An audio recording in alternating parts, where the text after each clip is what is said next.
first in the spirit of prophecy. Read louder. The Lord has appointed the youth to be His helping hand. Testimonies, volume 7. This- Last education, ready, go. With such an army of workers as our youth rightly trained might furnish, how soon the message of a crucified, rising, and soon coming Savior might be created to the whole world. Wala pa'y senior na rin, right?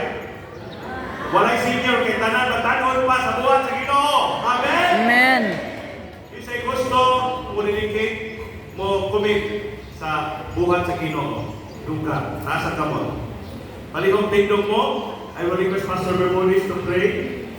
Napa siya 30 minutes to lecture. Okay na, Pastor? Pero siya ang pray. Okay, mula ka namin sa airport, mga kaisogan. Thank you very much, mga kaisogan. Tama na. Pastor, kani Pastor. Mana mo langit nun, karabuntagan na ba tinamay mo tigong, pinaagi sa imong alagad, na magsikon, Pastor Ray Caballero.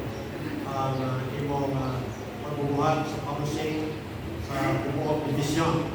Salamat po Diyos na pinaagi sa trumpeta, picture o kahayag na imong ihatag ka namo, ang kining kanabuhian, masunod, ilalaw sa imong gahom, ilalaw sa patampo. Ang muna sa Balang Espiritu, kauban sa Balang Manulungan.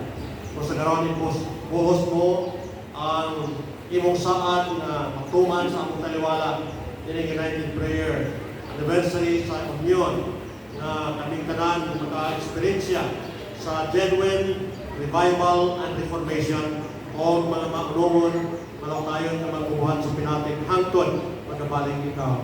Salamat sa imong pagtubag. Bendisyon ang mga sunod ng mga itinerary ni Pastor Ray sa different unions, sa mga evaluation and survey. Salamat sa imong pagtubag karon sa among pag-ampo.